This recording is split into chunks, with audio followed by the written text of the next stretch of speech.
Partir en vacances en voiture familiale et 100% électrique, c'est la mission que l'on s'est donnée. Rallier Arcachon depuis Paris, 650 km, un vrai test. Et pour cela, nous avons choisi la Kia EV6, élue voiture européenne de l'année, et le Skoda Enyaq. Les deux voitures sont équipées des plus grosses batteries disponibles. Autonomie annoncée, 528 km pour la Kia EV6, 534 pour le Enyaq. De quoi voir venir. Mais avant de partir, pour se rassurer, la première chose qu'on fait, c'est planifier son trajet pour connaître ses arrêts recharge. Et là, plusieurs options s'offrent à vous. Utilisez l'ordinateur de bord ou bien des applications dédiées comme ChargeMap, ABRP ou EasyVia. Le mieux encore, c'est de comparer les deux.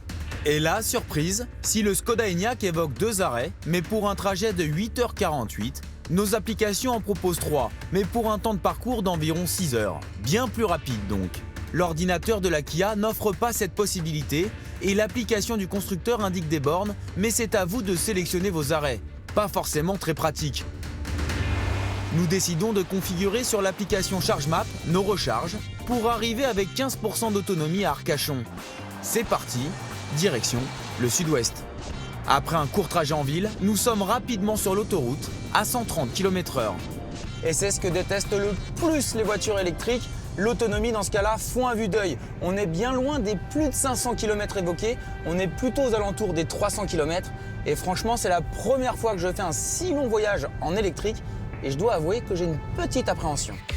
Pourtant, la France a passé la seconde dans le déploiement des bornes. Plus de 60 000 points de recharge publics étaient ouverts au 30 avril, soit une augmentation de 55% en un an. Et les autoroutes ne sont pas en reste. L'État oblige toutes les stations-service à s'équiper en bornes de charge rapide d'ici début 2023. Aujourd'hui, près de la moitié des 440 aires de service en possèdent. Bon, ça y est, c'est le moment de la première charge. On vient de rouler 225 km en 2 heures et il nous reste à bord de la Kia EV6 36% d'autonomie, soit 143 km. Pause aussi pour le Skoda Enyaq, mais il ne lui reste que 26% d'autonomie. Nous nous arrêtons près de Tours, dans une station équipée de bornes du réseau Ionity. Ça y est, la première charge est terminée et on va pas se mentir, ça a été un peu plus long que prévu.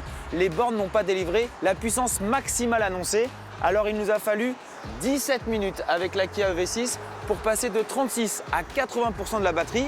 On a récupéré 213 km.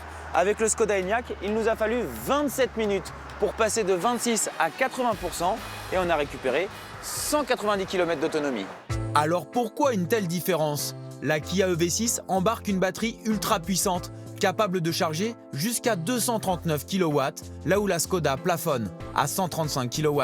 Ces deux constructeurs, membres du consortium Ionity, proposent à leurs clients des tarifs négociés sur ce réseau, moyennant un abonnement de 13 € par mois.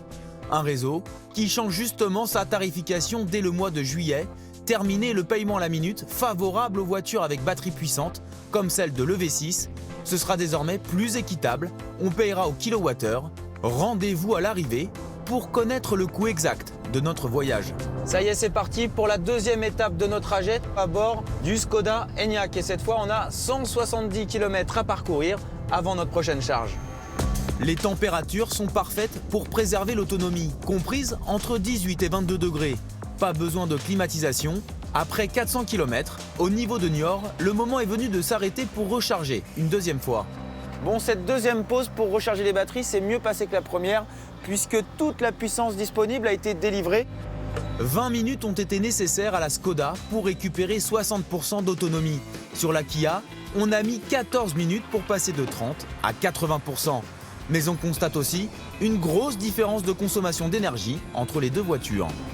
En plus de recharger plus vite que le Skoda Enyaq, la Kia EV6 consomme moins sur autoroute. On est aux alentours des 21,5 kWh au 100 km, alors que le Skoda Enyaq tourne aux alentours des 23,7 kWh au 100 km. Arrivé sur Bordeaux, une ultime pause est plus prudente. C'est normalement notre dernière charge du voyage et pour arriver à Arcachon avec une autonomie confortable, eh bien on va mettre un peu plus d'électricité dans notre voiture que ce que préconise l'application. Et maintenant, il n'y a plus qu'à arriver à mon port. Au total, ces 3 arrêts nous auront pris 40 minutes de temps de charge avec la Kia EV6. C'est exactement le temps de pause recommandé par la sécurité routière. Sur le Skoda Enyaq, on a dû charger 69 minutes, presque une demi-heure de plus. Arcachon approche, ça sent bon les vacances. Premier bilan de ce voyage en électrique, eh bien il est plutôt positif. On n'a jamais eu peur de tomber en panne par manque d'énergie. Les stations-service sont plutôt bien équipées sur autoroute. Et puis, il y a ce confort, ce silence qui est très reposant par rapport à une voiture à essence classique. Et le budget dans tout ça? Eh bien pour l'instant, l'électrique est imbattable par rapport à l'essence avant la nouvelle tarification Ionity de juillet. Notre trajet nous a coûté 15 € avec les tarifs négociés et 24 € avec le Skoda.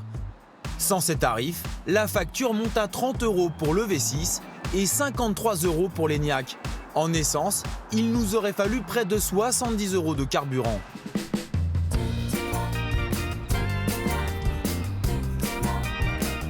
Et voilà, mission accomplie, nous sommes bien arrivés sur la plage d'Arcachon. C'est donc possible de partir en vacances en voiture électrique. Il nous aura fallu 3 pauses pour recharger et on arrive avec un peu plus de 25% d'autonomie. Mais l'important, c'est de bien vérifier que l'on pourra recharger pendant son séjour. Les lieux de villégiature proposent de plus en plus souvent des bornes lorsqu'ils possèdent un parking. Mais ce sont surtout les villes touristiques qui développent leur réseau. Une vingtaine de bornes publiques sont accessibles à Arcachon. Mais attention, en plein cœur de l'été, l'attente pourrait s'allonger.